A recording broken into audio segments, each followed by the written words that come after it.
Welcome to Brothers in Cars. I'm Rob Akins, and I'm here with my brother Fred Akins.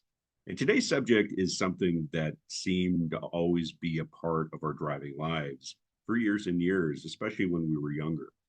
And that was the manual transmission, the so called stick shift. A lot of us learned how to drive cars with sticks, or maybe we picked it up along the way driving a more performance vehicle. But manual transmissions just aren't around very much anymore. And why is that? Fred and I want to talk today about the so-called death of the manual transmission, and is it going to make a comeback? And who might lead that comeback? Fred, you've been in a lot of, or you've been in the car industry for many years, and 40 now. Yeah, 40. uh, you've been involved with discussions about, okay, well, what kind of transmissions do we offer? Um, does it make sense to still have the stick shift? Do we go to the Tiptronic or the flappy paddle? Because technology has advanced to the point where, yes, using uh, using the flappy paddles, etc., are probably more efficient in getting a car around the track or uh, Well, let's start off with just a thumbnail version of the history of various transmissions. So from the earliest automobiles, going way back even to 1886 and the Benz patent motor wagon, um,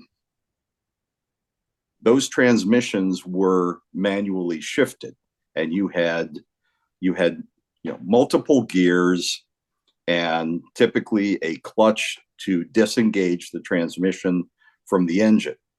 So, and that was the standard for pretty much all of the auto industry up until the late 30s.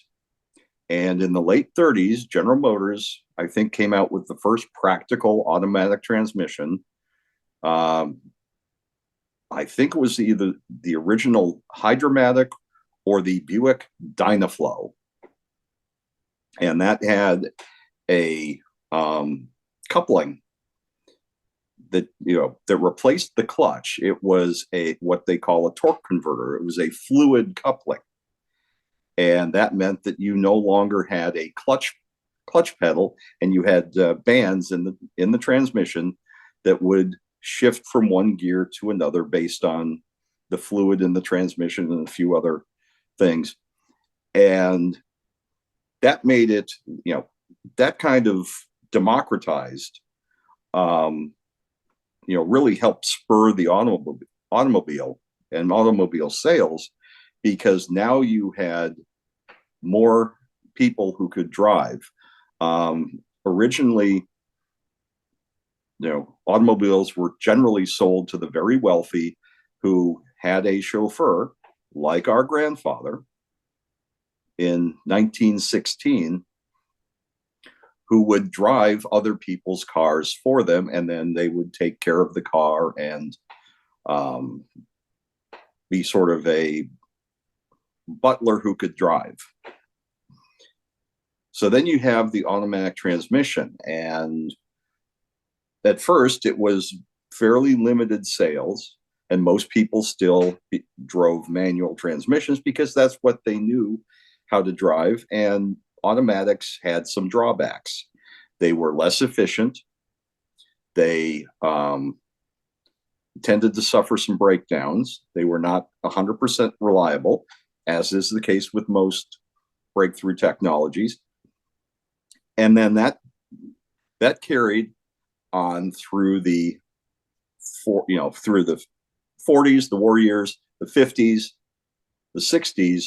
You still had a lot of manual transmissions in everything from the smallest economy car up to pickup trucks and even luxury vehicles, especially in Europe, because Europe Europe still had some really wonderful manual transmissions, 30s, 50s, into the 60s.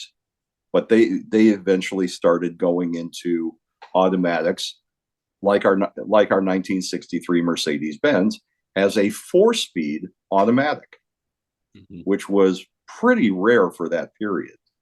But it was at that point a luxury sedan, and part of the luxury was you don't have to use a clutch, and you don't have to shift for yourself, and there's no lever in the middle of in between the seats. So automatics grew in popularity, and manuals therefore tended to shrink in popularity, but they stayed in sports cars like Porsches, BMWs, things like that. And then in the 90s, all of a sudden, 90s and 2000s, all of a sudden you had improvements to the automatic. They added more gears. You went from typically a 3 or 4-speed automatic to 5, 6, 7, and 8-speed automatics. And the current ZF 8-speed automatic is used in a wide range of vehicles. And the reason is because it's wonderful, and it's also more efficient with all those gears than a 6-speed manual. And it's easier to drive. Plus, as there became more cars on the road, you had the phenomenon of rush hour and stop and go traffic. Now, having driven the 405 for many years in a manual transmission Honda, that gets tiring after a while, especially if you're just inching along one car length at a time. I didn't mind it, but I know a lot of my peers looked at me and said, "You're nuts. Why don't you get a car with an automatic?" And I think it's Top Gear and Jeremy Clarkson has said, with an automatic, power goes in one end and sadness comes out the other. So I've always looked at automatics as being kind of a step back, and taking the easy way out. But I will confess that out of the 6 or 7 vehicles that we have in the family, only 2 are manuals. Right. My Miata and the 64 Porsche. Yeah. I remember when I was selling cars. I was working at a Mazda dealership in 1992, and I had at the time a GMC Jimmy, the woefully unpowered or underpowered V6 Jimmy, and we had a trade-in that was an '89 Maxima, but it had a manual transmission, and it was a beautiful car. I love that car, and I was able to buy it from the dealership, traded in the Jimmy, and I commuted with that 5-speed manual for probably about 8 years, 7, 8 years.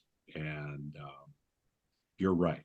It's no fun stop and go traffic. It's no fun in San Francisco when you're on one of those hills and you've got the car right behind you, and you've got to figure out, okay, how do I time the clutch and the gear and all that stuff so I don't roll back into the car behind me. Right. But no, but I think before you say anything else, you don't feel more connected to a car than when you're driving a manual transmission with a stick shift. Oh, absolutely. Driving a manual, I think, is the easiest way to, with the Miata, the operative phrase when they were developing the Miata was a oneness between horse and rider. And the manual in the Miata is probably one of the finest examples of a manual transmission that you will ever find, in terms of the length of the gear throws, the positive action of the gears and the detents, and just the level of engagement and involvement. And that's the reason I still love manuals. But the problem is you can't get them anymore.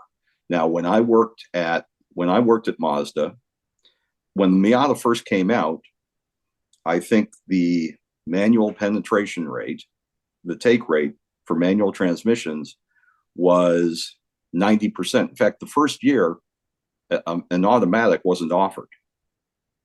Yeah. It wasn't until the second year that they said, okay, we've got enough buyer interest for an automatic.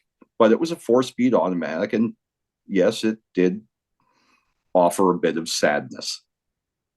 But I knew friends who, for whatever reason, were physically limited in that they could not operate a clutch. And Mazda, as a company, wanted those people to be able to enjoy driving a Miata, but it wasn't the complete experience because you had an automatic.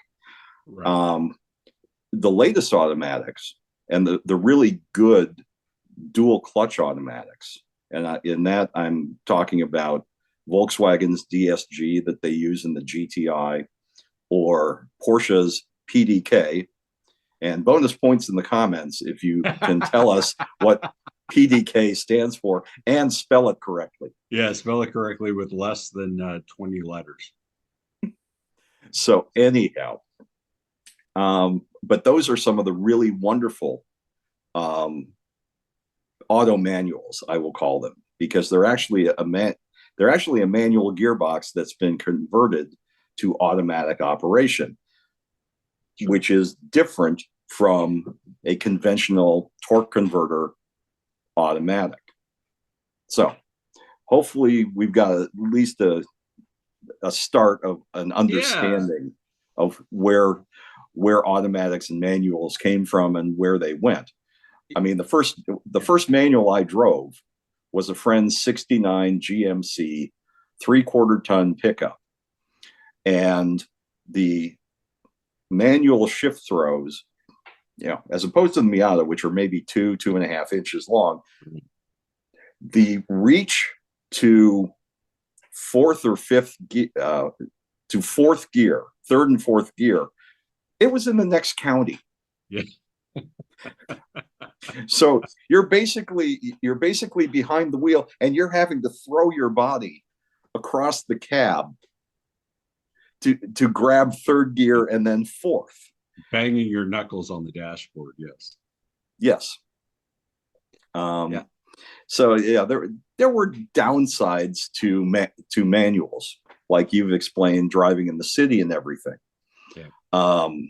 And driving in stop and go traffic. So, and a lot of people driving a manual, especially with younger generations, and it started sort of with Generation X, which are the ones born from about 64, 65 till about 79. And then you have the millennials, and the millennials, which goes from 1980 until 1998, 2000. Mm-hmm. That generation, a lot of the cars they learned to drive on. Sometimes they learned to drive on a manual, but mostly they learned to drive on automatics because that's what the driving schools had. Sure. And the driving, the the driving schools, they had automatics because it was easier for all students to learn how to drive, and the instructor didn't have to go through the, you know, new manual driver lurch and stop and lurch and stop and lurch and Yeah. stop.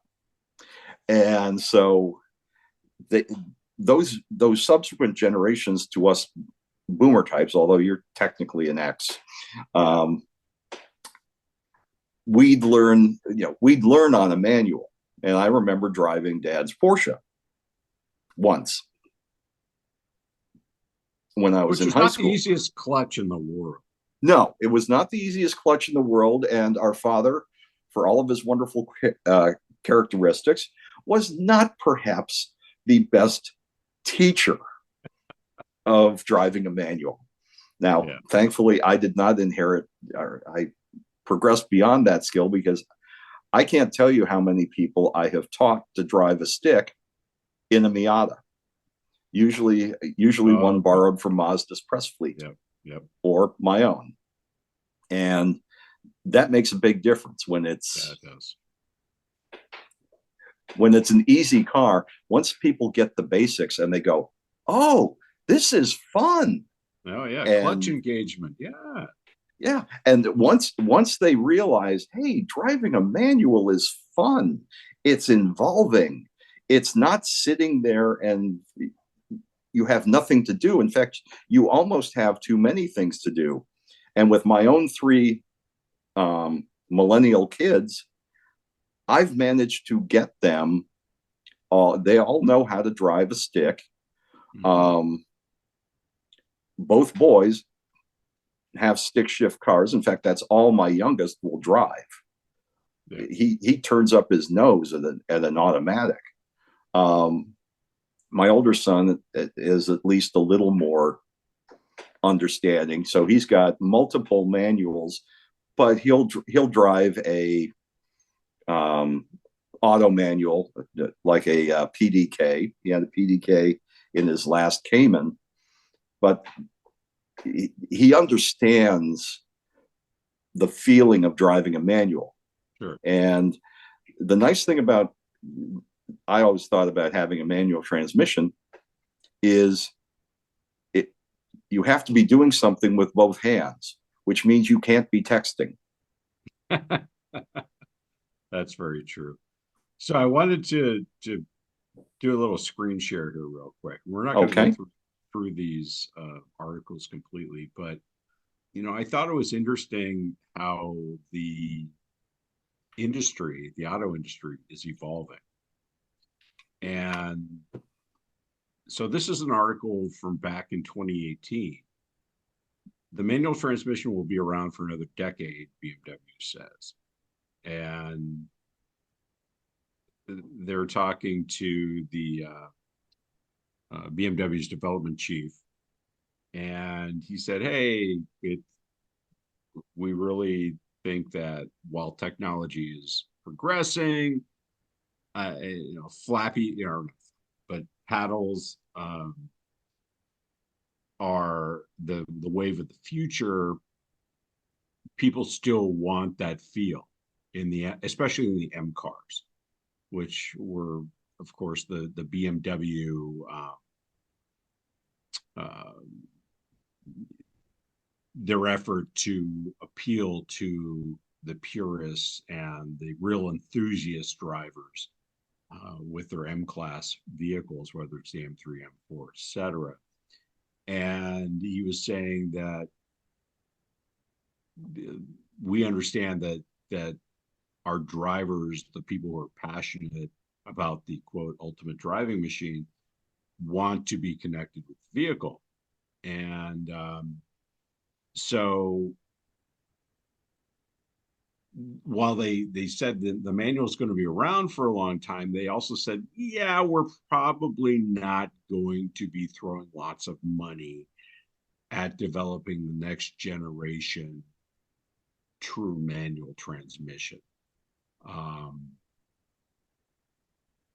But in 2018, they still were projecting that we were going to see the true manual transmission, which we associate with the clutch pedal and the stick shift was going to be around for at least another 10 years, which would put us on the 2027, 2028.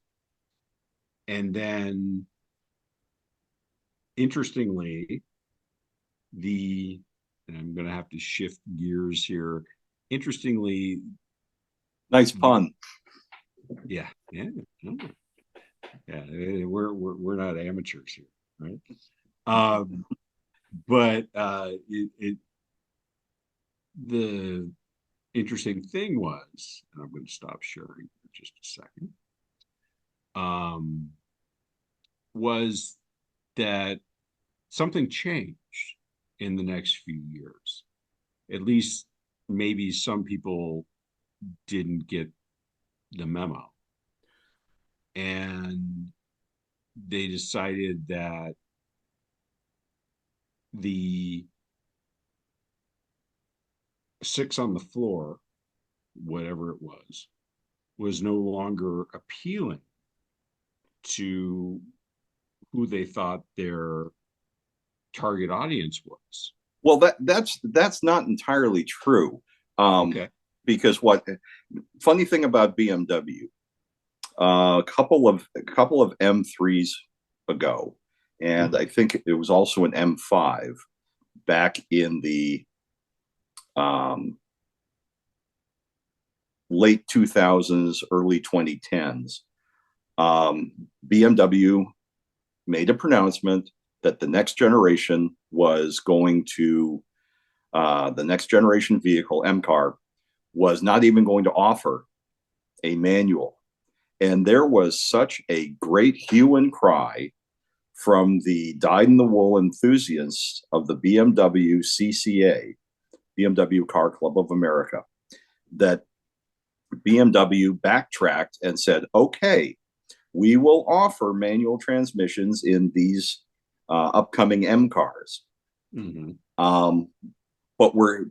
But we're getting rid of the manuals in the kind of the non-M cars or the non-M sport packages.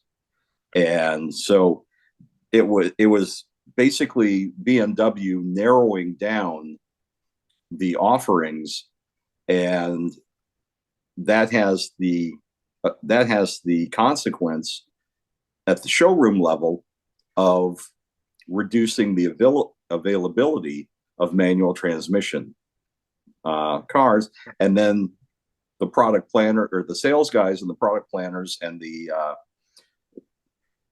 the corporate strategists, they can say, oh, well, we don't need to offer a manual because look at this low take rate.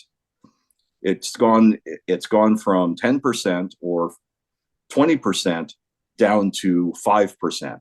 And in most car companies, a 5% take rate means that particular option is on the chopping block. Right. Because of the costs associated with offering it and getting it out to the dealers. And a lot of the dealers don't really like manuals because a lot of their employees, salespeople, the lot guys, etc., they can't drive stick. Mm-hmm. And when somebody who doesn't know how to drive stick tries to drive a high performance stick shift car, well, it's probably gonna wind up on YouTube or TikTok as a supercar fail. Yeah. Complete with crash footage. Yeah. You know who else doesn't like manual transmissions? Carjackers. Oh yeah. I mean, the meme is, you show a picture of manual like that and it says millennial anti-theft device. Yeah, exactly. So but it does work against carjackers, especially in places like Chicago. Yep. Yeah. They take one look and, all right, man, go on your way. So this was an article actually from 2023. So this is the BMW M CEO.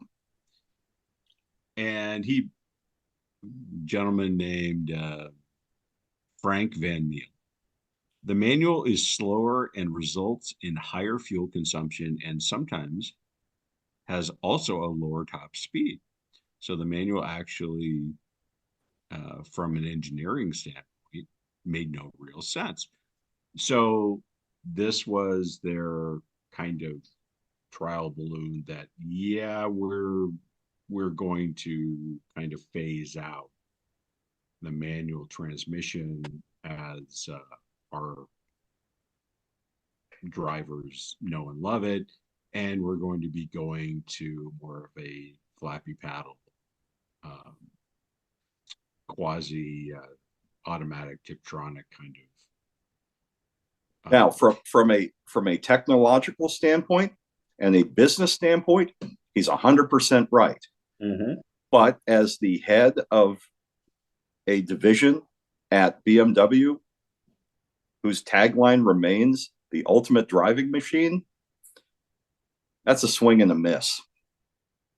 Right. Because And, yeah. because he's overlooking the reason that people love manuals, which is the level of driver engagement that you get.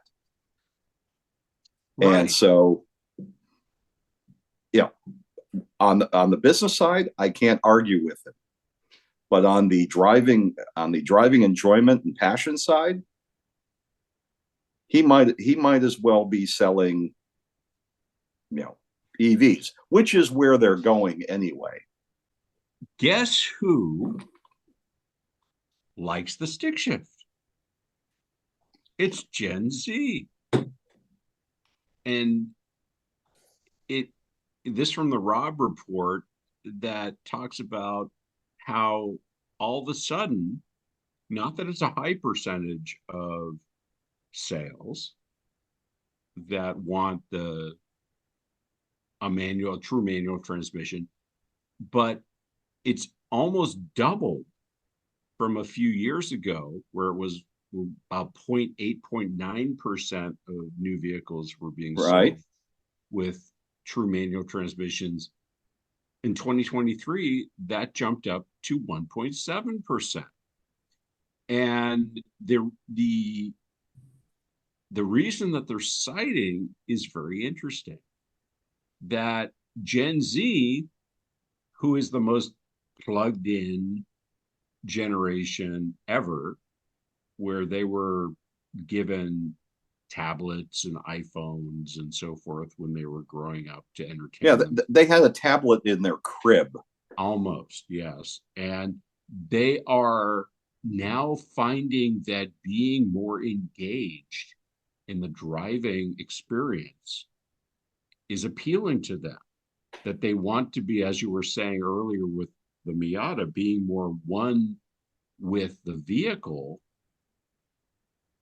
actually holds value to these people who have grown up with being kind of detached from reality, and everything is virtual and everything is electronic, and it's almost like they're craving a visceral driving experience that is unavailable with automatic transmissions, EVs, CVTs, etc. And they're actually loving having this analog control of when their vehicle shifts and how they get to experience driving.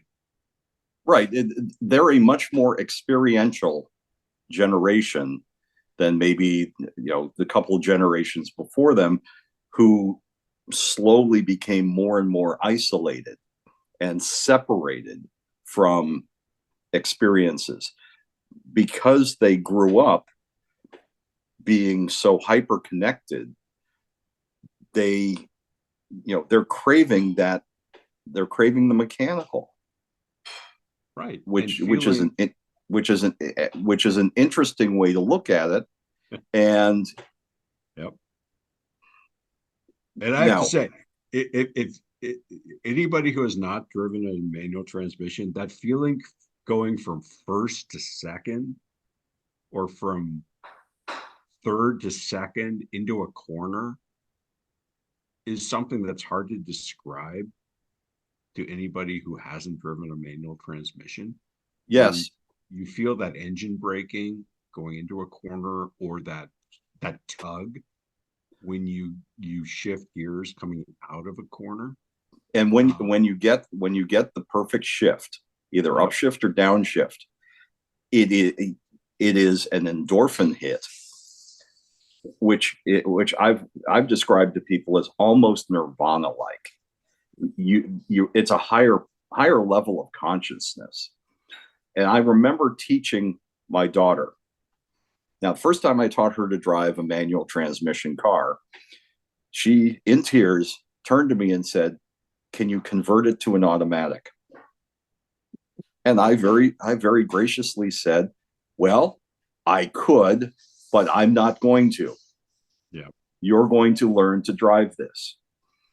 So fast, and she did learn to drive her manual Geo Prism. Fast forward a few years, and I had a Miata with an aftermarket supercharger on it, and she asked if she could drive it. And she'd been driving a manual for a while now. I said, "Okay, you can drive it." And she went through this one corner from one street to another where it's a nice sweeper, 90-degree sweeper.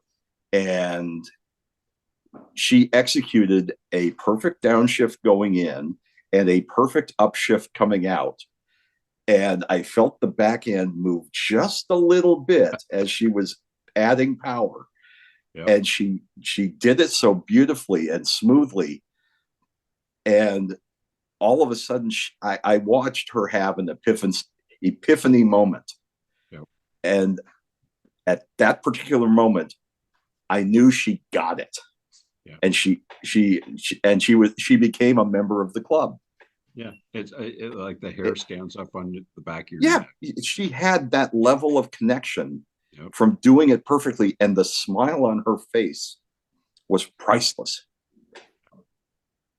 Yeah, it's anybody who loves cars, anybody who loves driving, wants to pass that along to the next generation. And God love the people who love the thought of autonomous driving and robo taxis and all that kind of thing. If that's your bag, fine. But talk about to me, it screams a joyless future. Well, it's for guys like us, it's kind of soul crushing. Yeah. Here's the dirty little secret of autonomous vehicles. Maybe we can do another episode on autonomous vehicles one of these days. Mm-hmm. Here's the dirty little secret. Everybody talks about, oh, it'll make driving so much safer. Oh, it'll be so wonderful. You'll be able to do all these things. You know why companies like Google / Waymo and Apple and whatever, whoever else were pushing autonomous vehicles? It has nothing to do with the stated reasons, which are red herrings. What they're after is the only data stream in the car that they haven't monetized yet is the driver, because the driver has to drive and pay attention. And as we're discovering with Tesla's full self-driving, which isn't,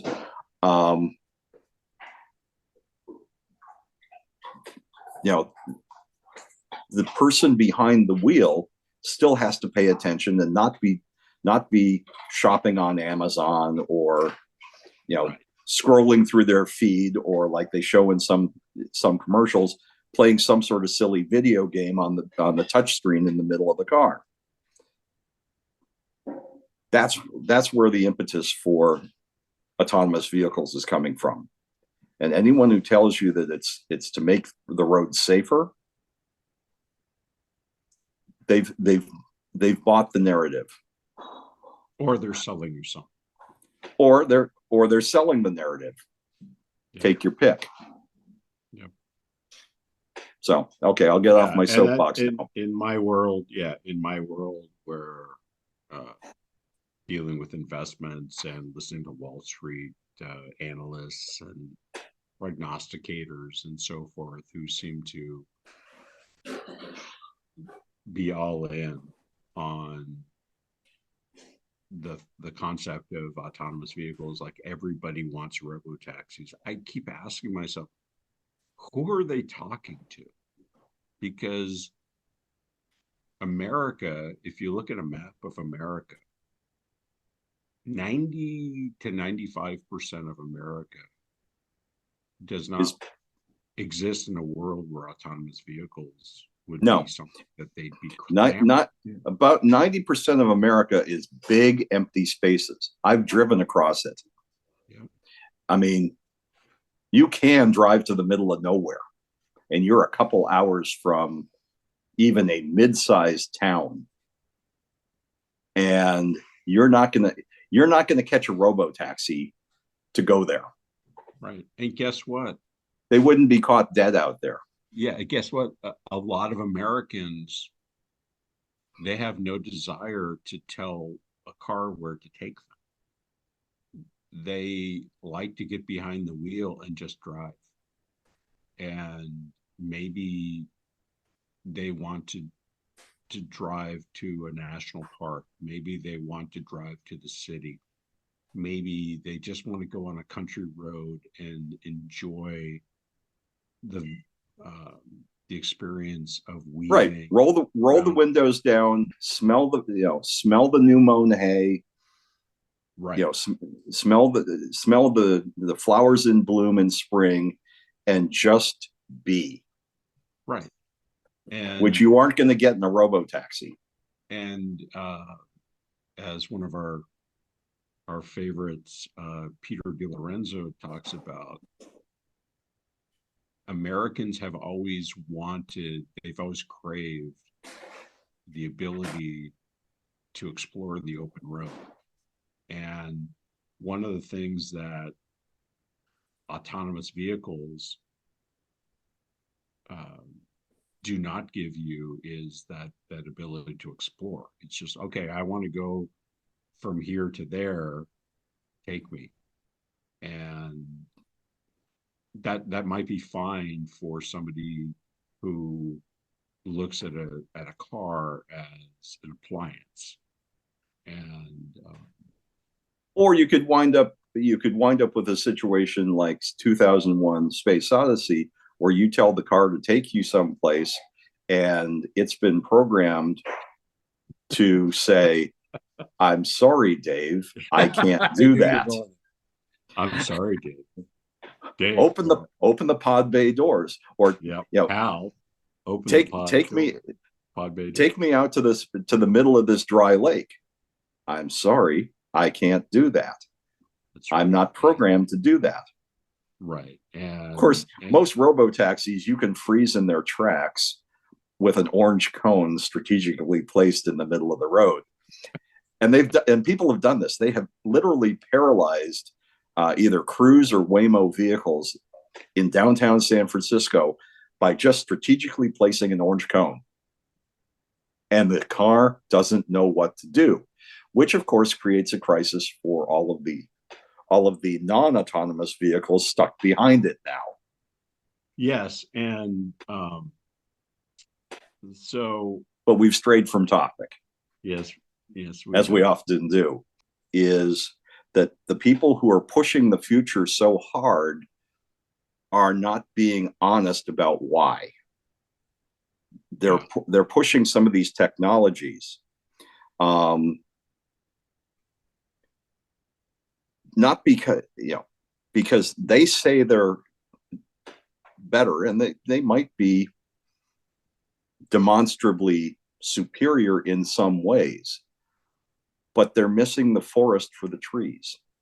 I'm enough of a romantic that while I appreciate, I like the future, I look forward to the future, I also have a deep and abiding appreciation for the past, which is why I'd rather go to a classic car race and see cars that actually make noise, and you see the drivers driving them, and you see them working the wheel, you see them locking up a wheel or whatever, going through a corner, and you see the craft of driving.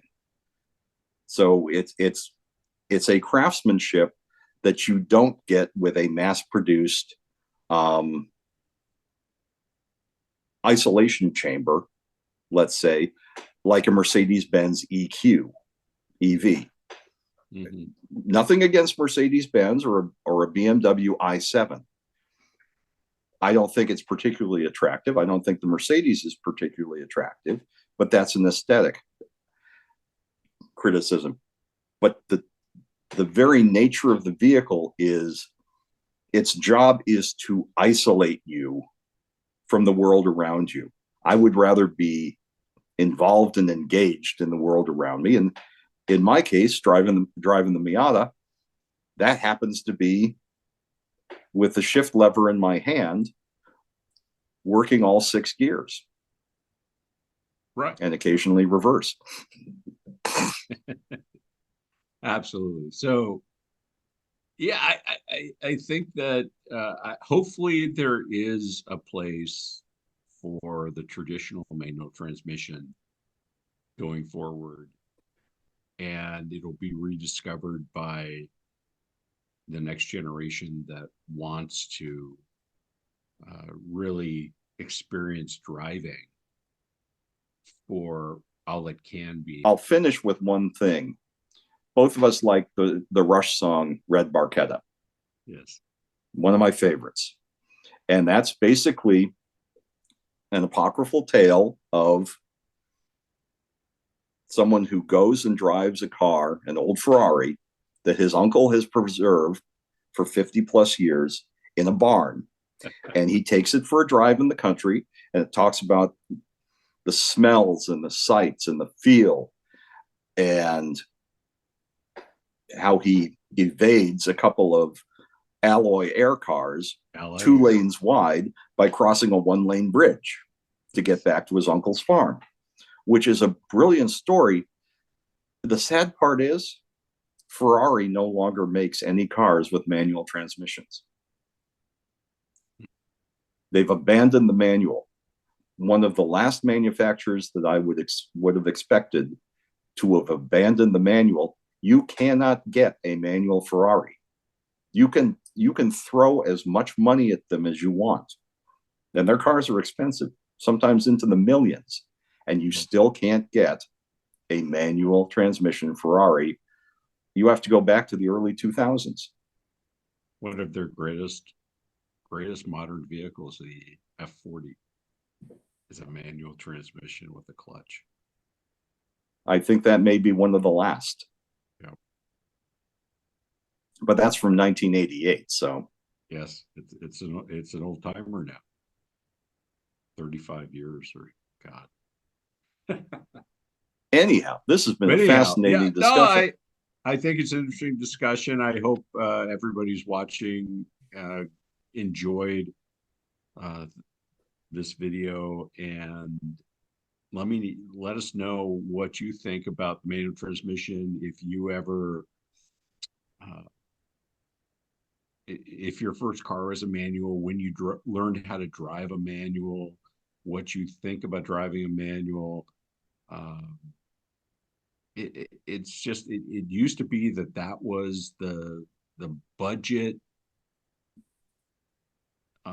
fuel efficient way to go, was stick shift, and now it's just okay. Well, technology has taken over, and trust us, this is the way to go in the future. And I would have been, let me put this, I would have been a poorer driver if I had never learned how to drive a manual transmission. All right, Fred. Well, thank you for your insights as always. I think it's an interesting conversation, and I hope everybody found it interesting. And hopefully the manual transmission as we know it, the stick shift, or more than a manual transmission, I think calling it the stick shift is the way to go. Hopefully, it's uh, rumors of its demise are greatly exaggerated and it will be around for many years to come. But anybody who's been to a track, like you were mentioning, with watching some of these great, iconic race cars on the track, listening to them working through the gears, going into and out of corners, up straight, etc., can really appreciate what we're talking about. And it's one of the things that makes cars awesome. So that's my closing thought. There you go. All right. So thanks a lot for joining us again. And anybody who has any comments, again, if you tell us what car you learned how to drive a manual on, and what your thoughts are about going forward. Would you ever buy a manual transmission car again? We appreciate you watching, and see you next time.